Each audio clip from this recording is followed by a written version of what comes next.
Shalom Bapak Ibu, Saudara-saudari yang terkasih di dalam Kristus Yesus dimanapun Anda berada. Hari ini kita tiba pada pendengaran firman Tuhan. Akan tetapi sebelum saya bacakan untuk kita, mari kita berdoa terlebih dahulu. Kita berdoa. Damai sejahtera Allah yang melampaui segala akal, itulah kiranya yang memelihara hati dan pikiran saudara-saudara di dalam Kristus Yesus Tuhan kita. Amin. Jemaat yang terkasih di dalam Kristus Yesus, firman Tuhan yang menjadi pegangan hidup bagi kita dalam minggu ketiga setelah Trinitatis ini tertulis di dalam kitab Kolose pasal yang ketiga, dimulai dari ayat 18 sampai dengan ayat yang ke-21. Kolose 3 ayat 18 sampai 21 saya bacakan untuk kita. Mari dengarkan bersama-sama.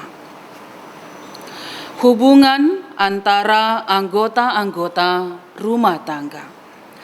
Hai istri-istri, tunduklah kepada suamimu sebagaimana seharusnya di dalam Tuhan. Hai suami-suami, kasihilah istrimu dan janganlah berlaku kasar terhadap dia. Hai anak-anak, taatilah orang tuamu dalam segala hal, karena itulah yang indah di dalam Tuhan. Hai bapak-bapak, janganlah sakiti hati anakmu, supaya jangan tawar hatinya. Demikian firman Tuhan. Bapak, Ibu, saudara-saudari yang terkasih di dalam Kristus Yesus, semua orang di dunia ini tanpa terkecuali pastinya selalu menginginkan keluarganya menjadi keluarga yang berbahagia. Apakah itu dia pasangan suami istri atau apakah dia adalah anak-anak? Hal itu adalah wajar dan memang demikianlah seharusnya. Suami istri hidup bahagia dalam menjalankan kehidupan rumah tangganya, dan anak-anak juga merasakan kebahagiaan bersama orang tuanya dalam kehidupan sebagai sebuah keluarga. Akan tetapi perlu kita ketahui bahwa hal itu bukan merupakan hal yang mudah, karena bila keluarga salah dasar atau pondasi dalam membangun keluarga, maka hal itu mustahil bisa tercapai. Yang ada justru apa? Kegagalan, kehancuran, dan mungkin bisa berujung kepada perceraian. Dan itu bisa dialami oleh siapapun juga, tanpa memandang status atau jabatan. Apakah dia kaum awam dalam istilah gereja atau kaum rohaniawan? Apakah dia seorang intelektual? Semua orang akan mengalami hal yang demikian kalau rumah tangga, kalau keluarga yang dia miliki tidak dibangun dengan dasar atau pondasi yang kokoh. Maka untuk itulah Paulus melalui firman Tuhan hari ini secara khusus kepada jemaat Kolose mengingatkan kembali, mempertegas kembali agar jangan anggap enteng tentang pemahaman akan sebuah keluarga. Satu persatu dia ulas dengan maksud agar setiap anggota keluarga faham akan tugas dan tanggung jawab sesuai dengan peran masing-masing. Bagaimana hubungan antara suami dengan istri atau sebaliknya istri dengan suami? Bagaimana hubungan antara anak dengan orang tua atau orang tua dengan anak? Maka ketika semua anggota keluarga itu sudah memahami dengan jelas peran, tugas dan tanggung jawabnya dalam keluarga, maka impian membangun sebuah keluarga yang berbahagia itu pun akan bisa terwujud dengan sendirinya. Maka hari ini kita mau melihat apa yang diingatkan oleh Rasul Paulus kepada jemaat Kolose, demikian juga halnya kepada kita di masa yang sekarang ini. Memang kalau berbicara tentang keluarga, tidak semua lagi yang mendengarkan firman Tuhan ini adalah keluarga muda. Sudah ada yang menjalankan hubungan suami istri atau rumah tangga selama bertahun-tahun. Tapi itu tidak lantas menjadi jaminan bahwa keluarga mereka dengan sekian lamanya sudah membina mahligai rumah tangga. Itu sudah menjamin atau menunjukkan gambaran bahwa mereka itu sudah dapat dikatakan sebagai keluarga yang berbahagia. Tidak salah ketika kemudian kita kembali ke dasar dengan mengingat tugas dan peran kita sesuai dengan pribadi, sesuai dengan tanggung jawab kita, supaya kelak keluarga, rumah tangga kita bisa menjadi teladan bagi orang-orang di sekitar, secara khusus bagi para orang tua, bisa menjadi contoh kemudian bagi anak-anaknya yang sudah berumah tangga. Saudara-saudara yang terkasih di dalam Kristus Yesus, dalam firman Tuhan hari ini, pertama sekali Rasul Paulus menegaskan kepada istri, ketika dia mengatakan, "Hai istri, tunduklah kepada suami." Hai istri, tunduklah kepada suami. Belajar dari ketaatan Yesus Kristus kepada Allah Bapa, maka demikianlah juga seorang istri taat tunduk kepada suami. Taat dalam artian menghormati, menghargai, dan mengakui bahwa suami adalah kepala keluarga. Dialah yang bertanggung jawab. Dialah yang berposisi sebagai seorang pemimpin. Maka adalah wajar dan sudah menjadi keharusan ketika seorang istri yang masih memiliki suami harus tunduk, taat, hormat, menghargai, dan mengakui bahwa yang menjadi kepala keluarga yang bertanggung jawab adalah suaminya. Akan tetapi perlu diingatkan, ketika dikatakan istri tunduk kepada suami, bukan lantas mengatakan bahwa suami itu adalah tuan besar atau raja. Maka setiap perintah atau perkataannya harus dituruti. Sebab dikatakan ada batasannya, sesuai dengan kehendak Allah Bapa. Dalam artian ketika suami memberikan arahan yang tidak sejalan dengan kehendak Tuhan, maka adalah menjadi wajar seorang istri tidak akan lantas menurutinya. Justru lebih baik dia menuruti apa yang menjadi kehendak Tuhan daripada kehendak suaminya.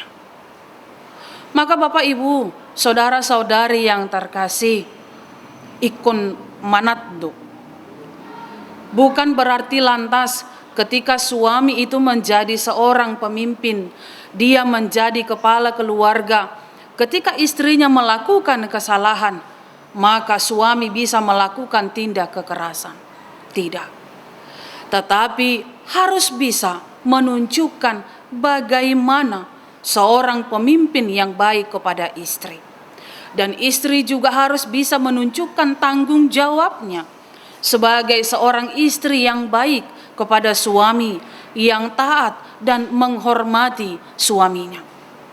Jangan dikarenakan ketika suami sudah tidak bisa menghasilkan lagi, yang menjadi tonggak atau yang menjadi pemberi ekonomi bagi keluarga adalah istri, maka lantas istri bisa semena-mena terhadap suami dengan memicingkan mata dan mengatakan, bukan kamu lagi, tetapi saya. Walau bagaimanapun, selama dia menjadi suami kita dan menjadi orang yang berada bersama dengan kita selama masa kehidupannya, maka adalah wajib dan harus seorang istri tunduk kepada suami walaupun dia memiliki jabatan atau gaji yang tinggi atau lebih menghasilkan daripada suaminya. Tetap harus meneladani sikap rendah hati sebagaimana Yesus Kristus melakukan dan menunjukkan sikap rendah hatinya di hadapan Allah Bapa. Yang kedua dikatakan, hai suami, ada kesejajaran. Bukan hanya istri, tapi suami juga diingatkan, ditegaskan kembali bagaimana seharusnya dia bersikap kepada istrinya, wanita yang telah diberikan Allah sebagai pendamping yang sepadan bagi dia. Dikatakan, hai suami, kasihilah istrimu. Kasih dalam hal ini bukan hanya sebatas kata-kata, tetapi harus ditunjukkan lewat perbuatan. Perbuatan yang seperti apa? Ketika Yesus Kristus menunjukkan gambaran begitu mengasihi umatnya dengan mengorbankan dirinya, maka seorang suami juga melakukan hal yang sama, menunjukkan rasa kasihnya kepada istrinya lewat pengorbanan. Sebagaimana dikatakan di dalam Efesus 5 ayat 25, hai suami, kasihilah istrimu, sebagaimana Kristus telah mengasihi jemaat dan telah menyerahkan dirinya baginya. Harus digarisbawahi, berkorban. Ketika istrinya memiliki kekurangan, jangan pernah jadikan itu menjadi alasan untuk mencari wanita lain. Tetapi ketika engkau sudah mengiyakan, memilih dia menjadi pendamping hidupmu, menjadi penolong yang sepadan, maka terimalah dia apa adanya. Turunkan atau kalau bisa hilangkan egomu. Apa yang menjadi kehendakmu haruslah dirubah menjadi kehendak bersama. Seorang suami harus bertanggung jawab penuh kepada istrinya. Saudara-saudara yang terkasih di dalam Kristus Yesus, lebih lanjut dikatakan, janganlah berlaku kasar kepada dia. Sebelumnya saya sudah katakan, tindakan kasih bukan hanya lewat kata-kata, tapi juga perbuatan. Itu harus diingat. Dan yang bisa membuat seorang istri merasa sedih bukan hanya dikarenakan perbuatan yang kurang, tetapi ketika seorang suami mengeluarkan kata-kata yang menyakiti hati istrinya, sesungguhnya itu juga adalah gambaran sebuah tindakan KDRT. Biasana olo do sipata namardonga saripe molong apa sual dang boy di orang bedirina ngaulo sipata bidda na diragunanan di tonga-tonga ni keluarga. Dang zol ma bedietong na dilabung na. Alay naso patutina ma dietong. Idu asa sipata ulo gabe gaur na mardongan saripe. Maol padomuhon ala nung ngatung matsay hatsit pabahen ni dongan na saripe. Itu sebabnya harus ada kerelaan. Harus ada pengorbanan. Bukan lagi tentang diri saja, tetapi sudah memikirkan orang yang hidup berdampingan, tinggal bersama dengan kita untuk selama-lamanya. Kalaupun dikatakan seorang suami harus merendahkan diri di depan istrinya, bukan berarti itu menjadi kerugian bagi dia. Tetapi itu adalah bentuk kasih sayangnya. Holong ni rohana, tu ibana, boru naung nialapna, bahen donganna saripe. She is part of my life. Maka ketika dia mengatakan demikian, yang terbaik akan dilakukan seorang pria, seorang suami terhadap istrinya. Hal itu juga berlaku timbal balik. Ketika wanita itu mengatakan dia adalah bagian dari hidupku, maka wanita atau istri itu juga akan melakukan yang terbaik kepada suaminya tanpa memperdulikan respon apapun yang dia terima.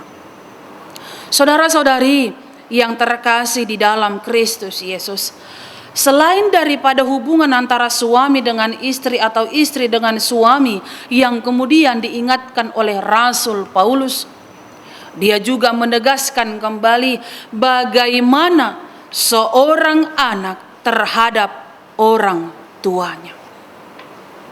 Saudara-saudara yang terkasih, hal ini kita kembalikan kepada titah yang kelima. Hormatilah orang tuamu. Kenapa hal ini perlu dijelaskan?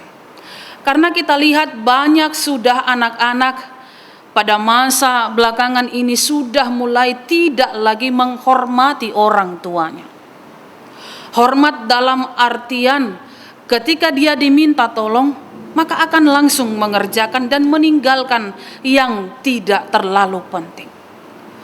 Ketika orang tuanya mengatakan, tolong dulu ambilkan ini, coba bersihkan dulu ini, maka dia akan langsung mengatakan, baik mak, baik pak. Bukan mengatakan tunggu dulu, nanti saja, capek aku. Tidak. Tanpa mengatakan alasan yang lain, maka dia akan langsung melakukan apa yang diperintahkan oleh orang tuanya. Bukan pekerjaan yang berat. Sebagaimana Kristus telah menunjukkan hal itu kepada Bapaknya. Ketika Bapaknya memerintahkan dia untuk menjadi penyelamat dan turun ke tengah-tengah bumi, tinggal bersama dengan para orang yang berdosa, bersama dengan kita. Tidak sekalipun dia melawan. Tidak sekalipun dia mengajukan alasan kenapa harus saya, biarlah mereka bertanggung jawab atas perbuatannya sendiri. Barang siapa yang punya kaki, yang punya tangan ketika dia masih bisa berbuat, hendaklah berbuat. Tidak. Tetapi dia langsung mengatakan, ya Bapa, apa yang menjadi kehendakmu, itu adalah menjadi tugasku. Maka seorang anak juga selayaknya mengatakan demikian kepada orang tuanya. Dia yang sudah melahirkan, yang sudah membesarkan, yang sudah mendidik dan membiayai, memberikan yang terbaik, mengorbankan segala sesuatu demi kebahagiaan anak. Maka seharusnya anak juga melakukan hal yang sama. Tapi lihatlah, di beberapa waktu belakangan ini, banyak anak-anak yang sudah tidak menyayangi atau menghargai orang tuanya.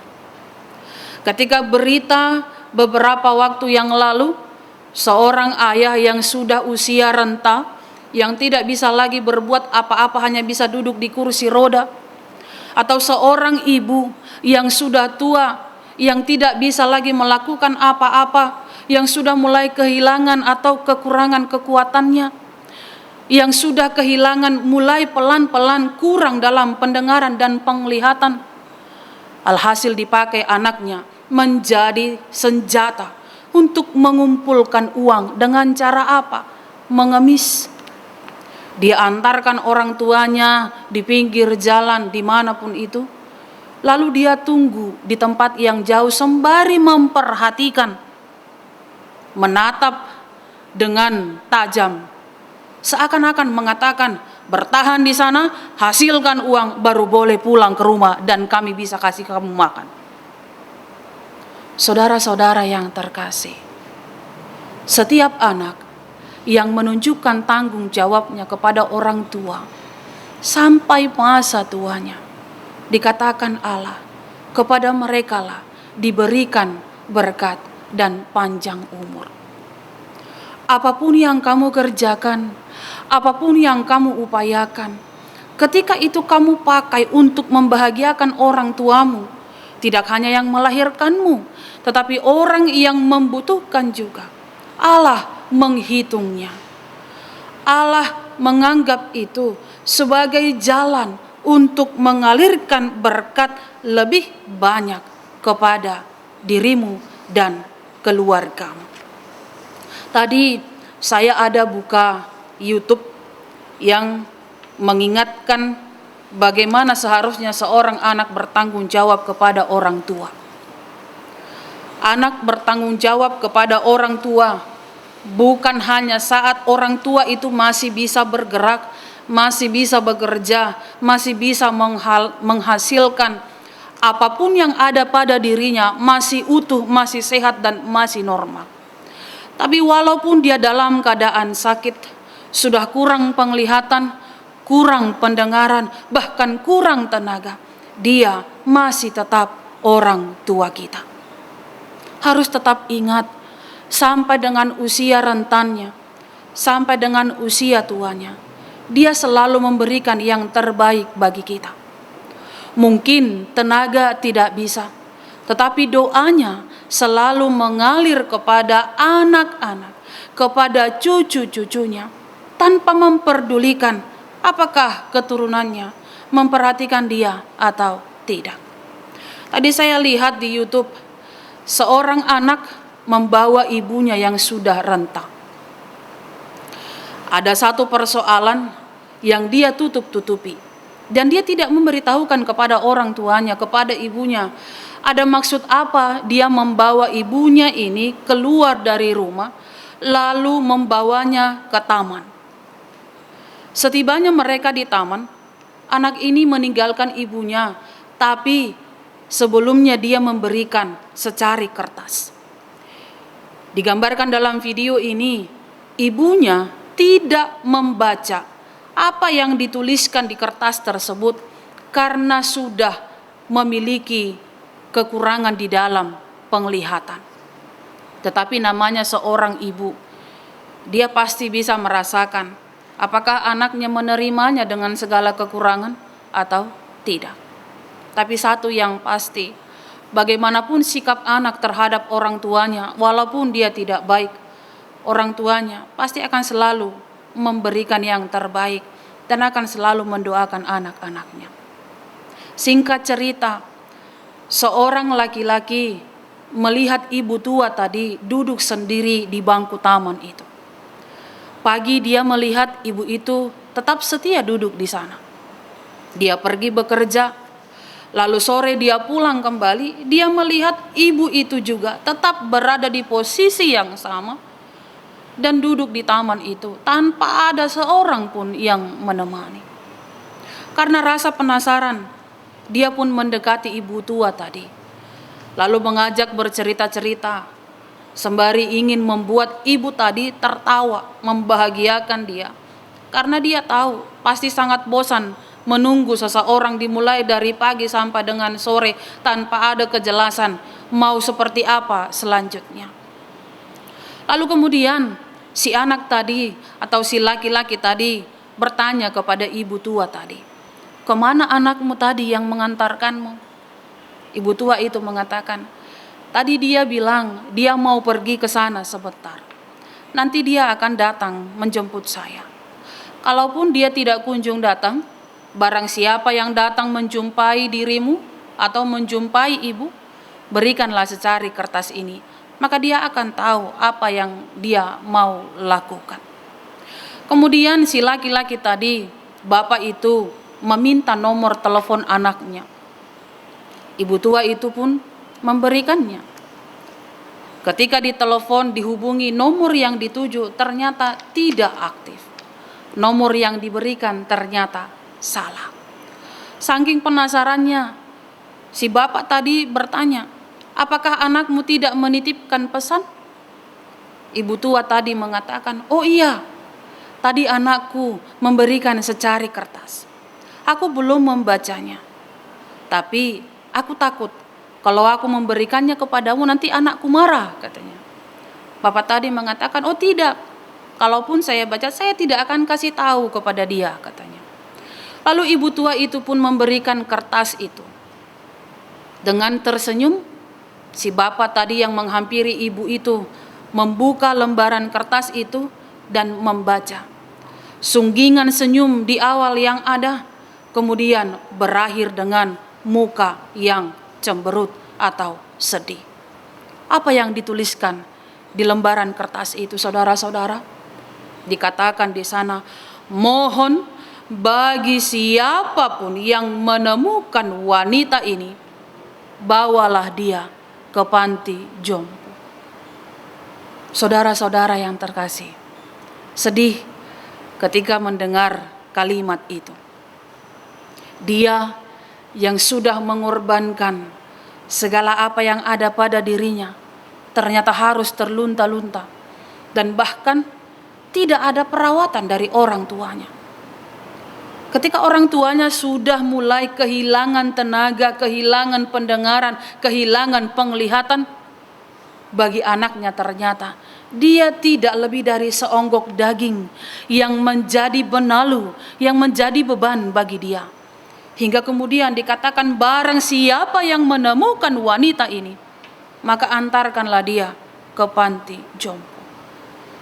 Adakah di antara saudara-saudari yang pernah merancangkan hal yang demikian ketika orang tua itu sudah mulai kehilangan kekuatannya? Adakah pernah di antara saudara-saudari yang ketika orang tuanya sudah mulai kehilangan pendengaran, sudah mulai perlahan-lahan kehilangan penglihatan, atau mungkin kehilangan ingatan, sudah tidak mengenali lagi siapa anaknya, siapa parumain atau helanya, borunya, cucu-cucunya, pahopunya?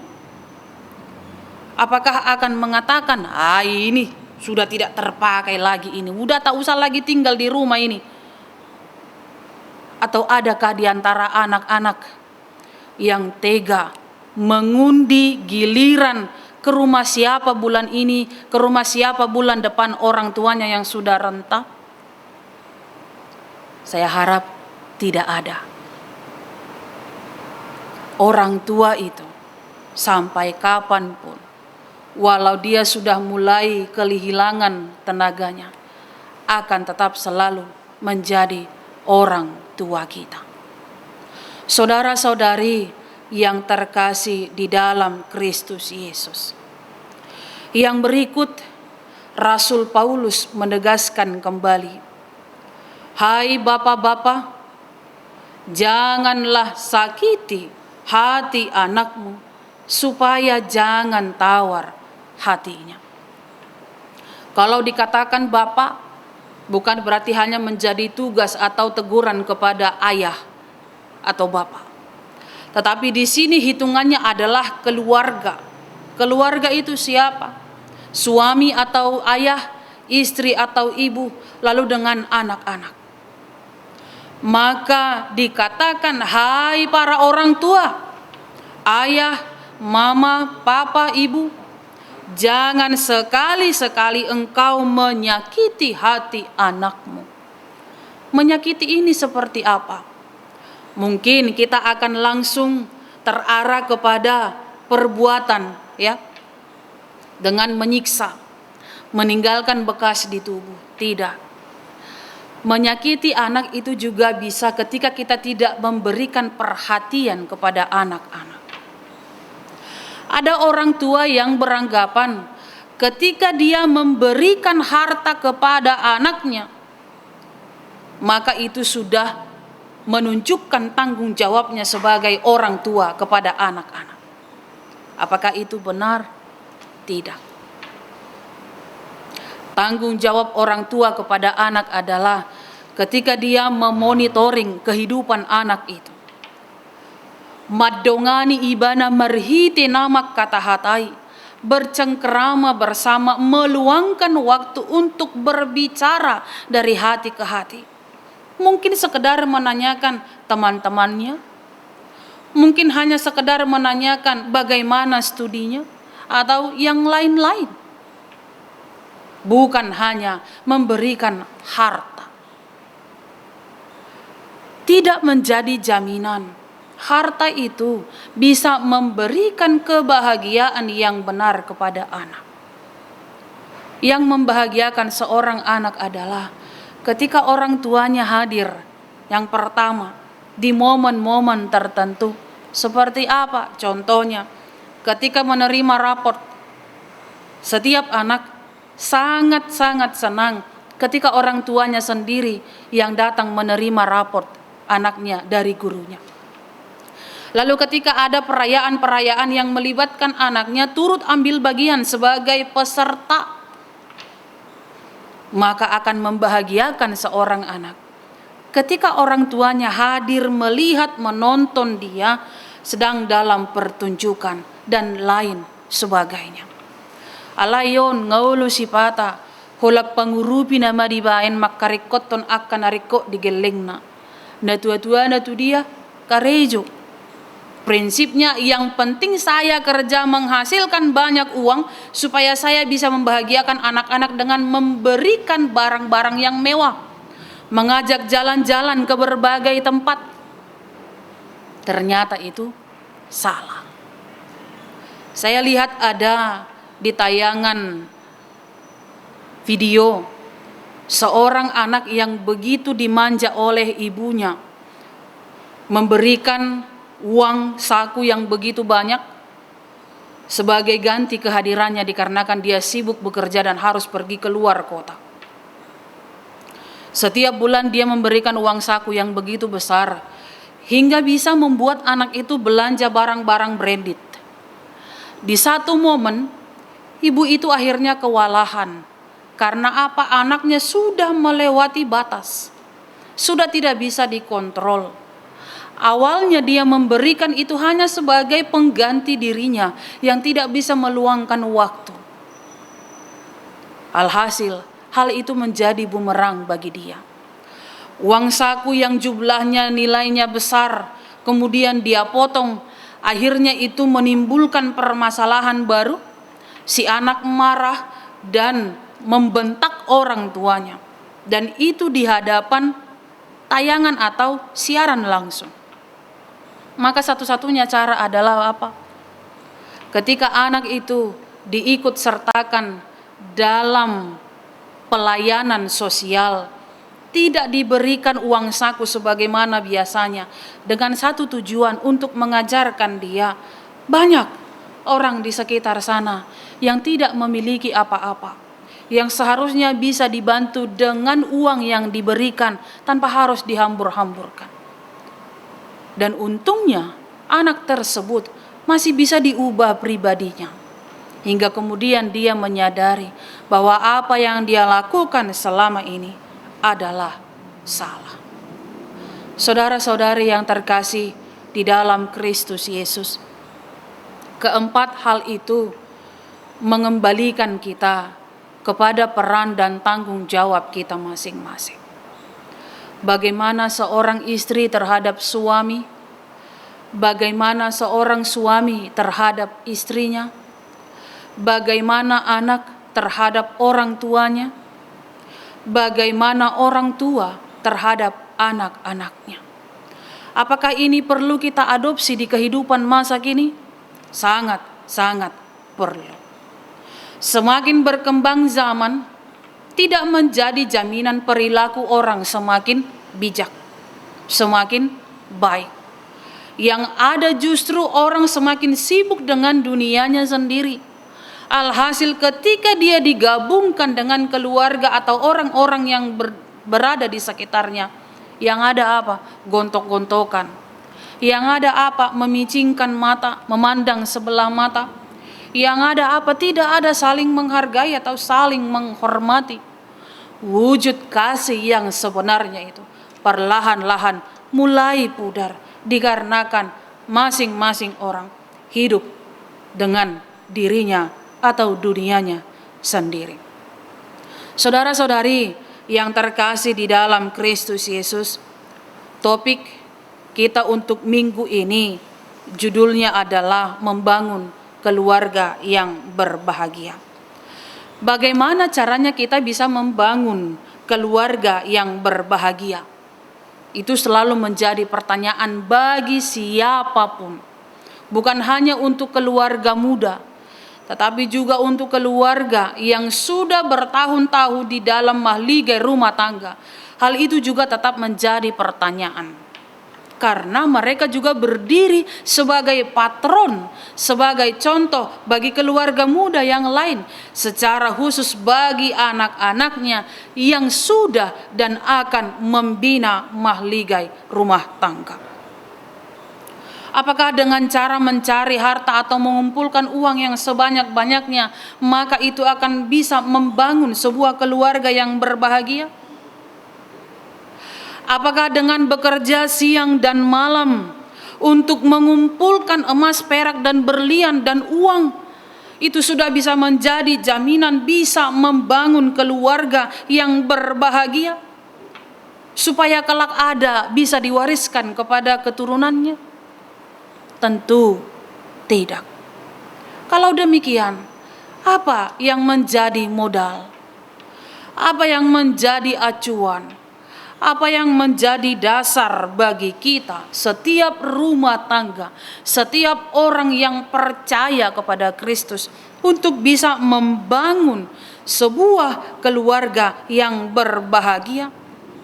Dikatakan yang menjadi modal, menjadi dasar bagi siapapun untuk bisa membangun keluarga berbahagia, tidak lain, tidak bukan adalah kasih dari Kristus. Dengan kasih dari Kristus, maka semua perbedaan, semua kekurangan, semua masalah di dalam keluarga, di dalam rumah tangga, baik di dalam diri pribadi, akan bisa teratasi. Antara suami dengan istri bisa saling menerima. Tidak ada lagi namanya kesenjangan. Tidak ada lagi sikap angkuh. Tidak ada lagi yang memandang sebelah mata. Antara orang tua dengan anak atau anak dengan orang tua, akan ada sikap menghormati yang sebenarnya, menghargai, taat, dan selalu melakukan yang terbaik tanpa melihat situasi dan keuntungan apa yang dapat dia peroleh dari perbuatannya. Dengan kasih dari Kristus, maka apa yang menjadi harapan, apa yang menjadi keinginan, niscaya akan tercapai. Sebab itu, saudara-saudari yang terkasih, hendaklah kiranya kita semua sehati sepikir dalam membangun sebuah rumah tangga. Mustahil itu bisa terjadi kalau hanya satu orang yang bekerja atau berbuat. Setiap anggota keluarga bersama-sama mengupayakan melakukan hal yang sama, sehati sepikir, supaya tujuannya menjadi keluarga yang berbahagia berdasarkan kasih Kristus dapat dia peroleh. Kiranya jemaat dimanapun Anda berada senantiasa mengingat tugas, peran, dan tanggung jawabnya di dalam keluarga. Jangan lupakan, sebab hal itulah yang dikehendaki oleh Allah. Tuhan Yesus memberkati. Amin. Kita berdoa. Terima kasih ya Allah, Engkau mengingatkan kami akan peran kami masing-masing di dalam keluarga. Sebagai anak, sebagai suami atau kepala rumah tangga atau ayah, sebagai seorang ibu, istri, menjadi pendamping bagi suami.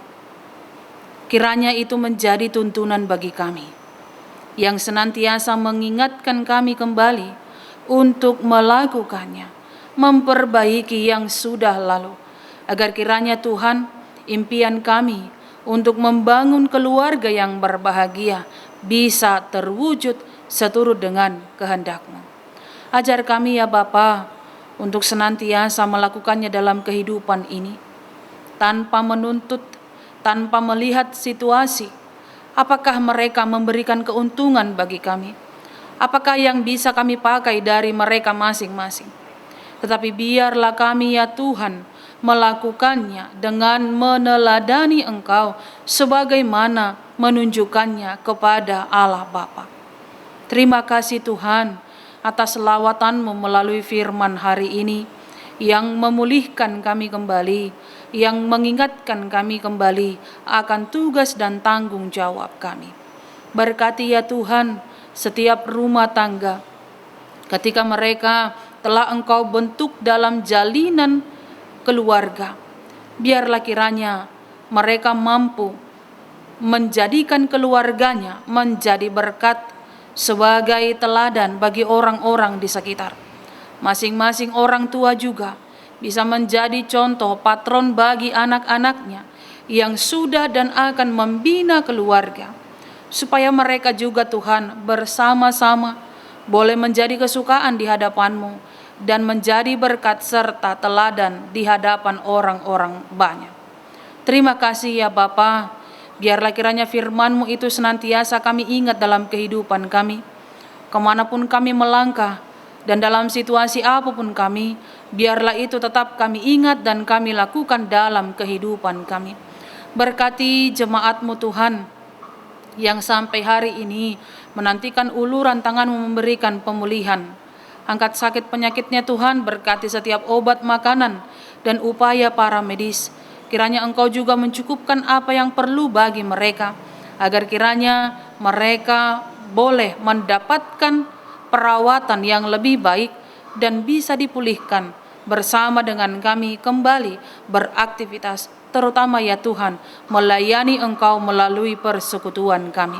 Berkati negara kami ini Tuhan, di masa-masa pandemi ini, kami tahu keresahan, kekhawatiran, ketakutan menghampiri setiap pribadi. Kiranya Tuhan senantiasa menguatkan kami dan membukakan hati dan pikiran kami untuk senantiasa taat kepada anjuran atau himbauan pemerintah, agar bersama-sama kami Tuhan boleh menjaga keselamatan dan boleh memberikan sumbangsi kami melalui ketaatan terhadap anjuran pemerintah. Kiranya berkati pemerintah kami, para medis, TNI Polri, dan setiap orang yang ikut ambil bagian dalam tugas pelayanan semasa pandemi ini. Biarlah kiranya Tuhan juga yang memberikan kekuatan dan pengharapan serta kesehatan dan sukacita, agar mereka Tuhan senantiasa bersukacita di dalam pelayanannya, di dalam tugas-tugasnya, dan keluarga yang mereka tinggalkan juga senantiasa di dalam penjagaan-Mu. Terima kasih ya Bapa, berkati setiap rancangan gerejamu ini di HKBP Perumnas Tangerang, terutama di tengah pengerjaan renovasi bait-Mu ini. Biarlah kiranya segala sesuatunya boleh berjalan dengan baik. Orang-orang panitia dan juga jemaat atau rakyat sekitar boleh turut ambil bagian, memberikan dukungan, memberikan semangat, agar kiranya program renovasi ini boleh berjalan dengan lancar dan selesai tepat pada waktunya. Terima kasih ya Bapa, ampuni kami dari segala dosa pelanggaran kami, agar kami layak di hadapan-Mu. Hanya di dalam Yesus Kristus kami berdoa. Amin. Saudara-saudari yang terkasih di dalam Kristus Yesus, kita telah mendengarkan firman Tuhan. Sebagai ungkapan syukur kita akan memberikan persembahan sembari kita bernyanyi dari buku WND nomor 160. Audo hotna saripekon o Jesus na di jolomon honaing uluan nami. Kita bernyanyi.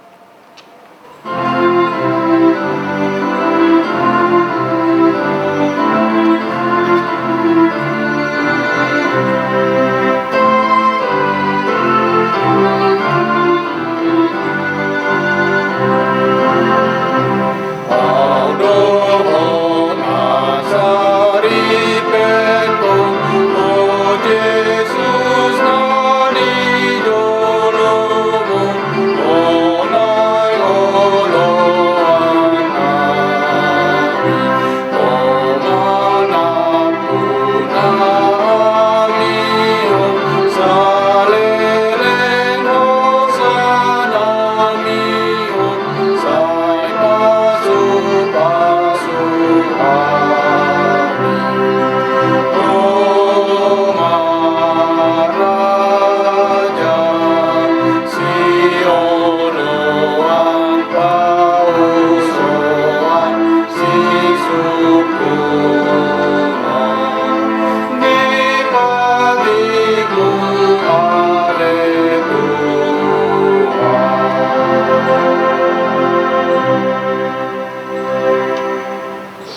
Tadokma mauliate tutuhat tai naung pajongjong sada bagas para saripeon na martua dia dopan nai. Ibana do na mga lehon holong na tu para saripeoni, gabe manotong masih haholongan aka nasa bagasi. Pupuji kami maho kali Tuhan kami, naung parsadapan kami di parsadapan kami, asa masih haholongan kami sa jalirin di kulun kami. Di bagasan pos ni roha tu debata na pajongjong bagas na martuay, say toktong mahita akan nasaripe masih haholongan jala masih togu-toguan laho mamasuhi tatanan ningulu na baru new normal life mardame dohot COVID-19 siya. Debata taido naung pasadahok kita. Say iba nama nang nama nogu-nogu hita, huhut mga ramoti hita di tatanan ningulu na ibarwon. Taulahon ma hobar tuhatana, asa tarbahen mardame hita di bagas tabe, jala saut martua hita bahenon ni tuhata. Tatangyakon ma peleata tu debata. Ale debata amanami na di Banua Gijang, hodo haroroan ni saluhut si lehon-lehon na dinggan dohot na sa ulibasan na mauliutus. Hupasat hami masia na nilehon mitu hami pelean nami tuho. Say jalo may gabi uap na husus di jolom. Pasu-pasu may jala ramoti. Asa hupar haseak kami peleanon pati bulhon harajaon mo. Di tonga-tonga ni huriam dohot di portibion.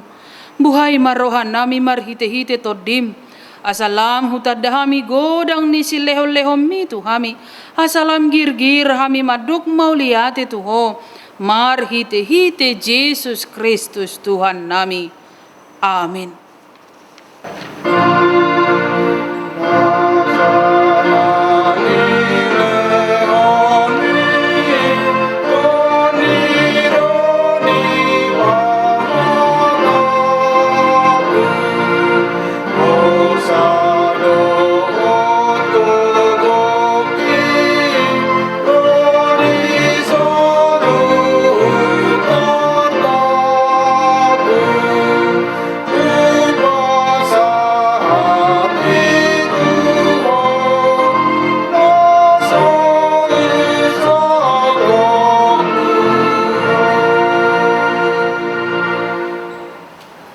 Ale amanami na di Banua Gijang, say pinarbadia maguarmo, say Roma harajaonmo, say saut malomo ni roham di Banua Tongaon songon na di Banua Gijang.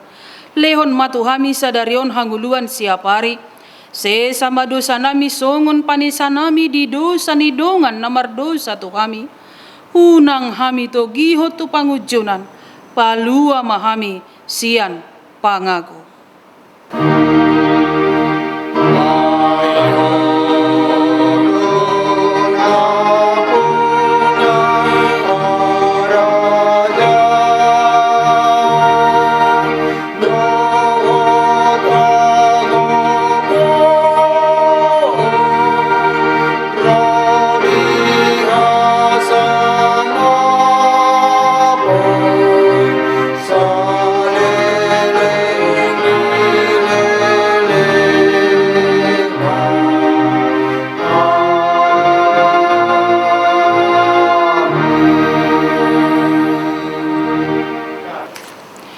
Di pasu-pasu jala diramoti Tuhan debatama ho.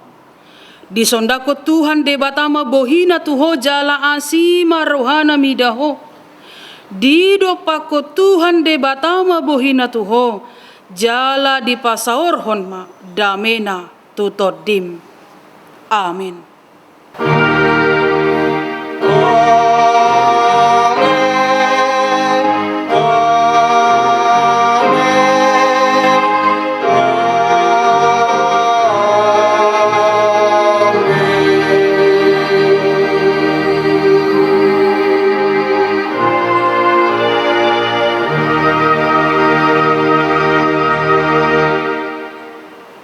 Shalom, selamat hari Minggu madihita saluhuna, saya diramuti debatama hita, jala toktong ma tajagahon hahi pasota dohot nahumaliak tabi. Horas.